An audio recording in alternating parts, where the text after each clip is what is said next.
I think the story that sprang to mind is about management, and management's always fascinated me because I don't think anybody sets out to be a bad manager, and yet there's bad management all over the place. When we run a training course and we ask people to think about a good manager and a bad manager that they've had, the stories of bad management just seem to dominate the discussion. So we've all had experience of that, but none of those bad managers set out to ruin people's lives, even though sadly that can be what happens. And it makes me think of the time that I set out on the management journey, and I guess that's the reason why I'm here today doing training, because I just became fascinated in that despite our best intentions, things can go wrong in management. And the story started, my first leadership role, I kind of had a bad experience straight up, that I was promoted into a position and ahead of somebody, we call her Rita, and ahead of Rita. And I had convinced myself that Rita wanted the job ahead of me and that she was going to resent the fact that I'd been given this position. And I thought I'd been proved right, because when I arrived to take up this role, I was whisked off in to do some induction around the course. But Rita wasn't there. And in fact, she turned up about half an hour late on my first day. And I thought, well, this kind of proves my point. She's obviously a bit upset by the whole thing. She's having a sulk. And so I thought, well, let's see what happens tomorrow. I left it. And of course, she was late the next day as well. And I thought, I'm going to have to deal with this. I'm the manager. I'm going to have to speak to her. But I don't know how, because I'm a new manager. I've had no training, don't know what to do. So I thought, let me work that out. And if it happens again tomorrow, I'll speak to her tomorrow. And it did happen. And being a bit worried about what to do, perhaps even a bit cowardly, I guess, I thought maybe she's just having a bad week or a bad few days. And I'm busy doing my induction. So let's see what happens when I come in. Anyway, this kept going, and I thought, I'm going to have to deal with it. But Rita had a name for being quite assertive or even fiery at times, and so I was really, really worried about this discussion, and I just kept putting it off. About the Tuesday of the second week, I thought, I have got to deal with this. I've got to have a discussion with Rita. So I sat down and I said, Rita, we need to talk about your lateness, and probably because I was inexperienced, something like, because it just isn't good enough. Anyway, she exploded. This fiery Rita that people had told me about suddenly came to the surface, and she said, how dare you? This is the first conversation you've had with me. You know nothing about me. You don't even know that my mother's terminally ill. And it hit me like a rock. And my memory of that moment is not, it's probably not as bad as this, but it's almost of me like backing out of the room, kind of saying, oh my God, that must be really terrible for you. It must be such a, I didn't know,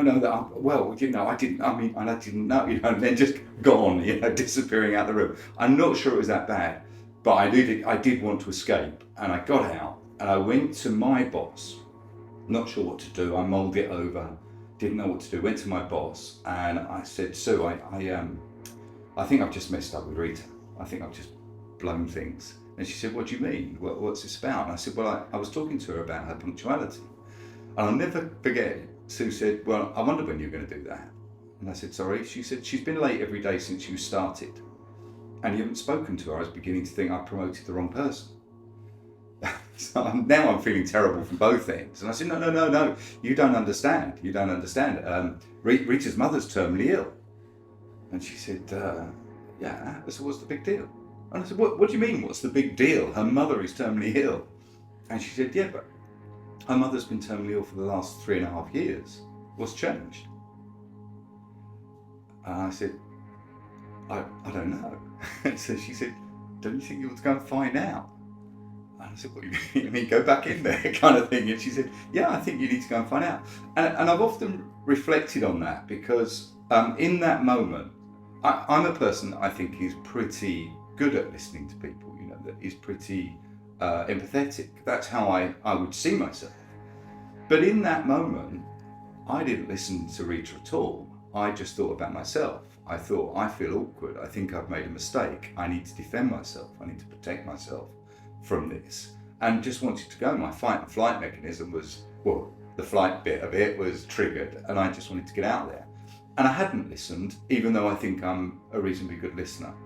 And it is those moments, it's those moments when the emotion just takes control and it triggers this defense mechanism that we've got, that we often don't do the things that we would really like to do if our rational brain was switched in. And it just shows, because when I went to speak to Rita and said, Rita, we need to talk, I don't think I handled that particularly well. She said, you're telling me you didn't. But I said, no, tell me about your mum. And she said, actually, it's more my sister. And I said, sorry, thinking she thought her sister was ill. She said, no. She said, my sister's gone to Australia for 3 months. My sister looks after my mum in the mornings. I look after her in the afternoons, which is why I do part-time. And for 3 months, and I thought it would be fine, my sister said, I'm going to Australia, so I've got to do both. And I had no idea how much work my sister does. I had no idea how difficult it was going to be. And she does so much for her in the mornings that I don't know how I'm going to get in on time. And I said, well, what will you do then? She said, I really don't know. She said, but there's you, my new manager. She said, and I didn't know how to speak to you about it. I was really nervous about it. And it just showed me that I was making up that she was angry with me for getting the job. She didn't even want the job. She'd been asked, and she said, no, it's not me, I'm part-time, I don't want to go full-time. That was the thing at the time. But she said, I just don't want that kind of responsibility. And so I'd made all of this stuff up and I'd failed to listen. So I think there are many, many stories like that, where things get stuck between this rational world and this emotional world, where we perhaps aren't the person that we think we're going to be.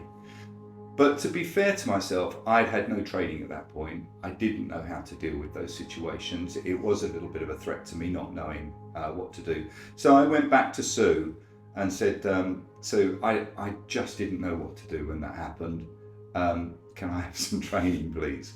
And it was there this kind of journey started. I got really interested in how much of a difference training can make to the way that we manage people.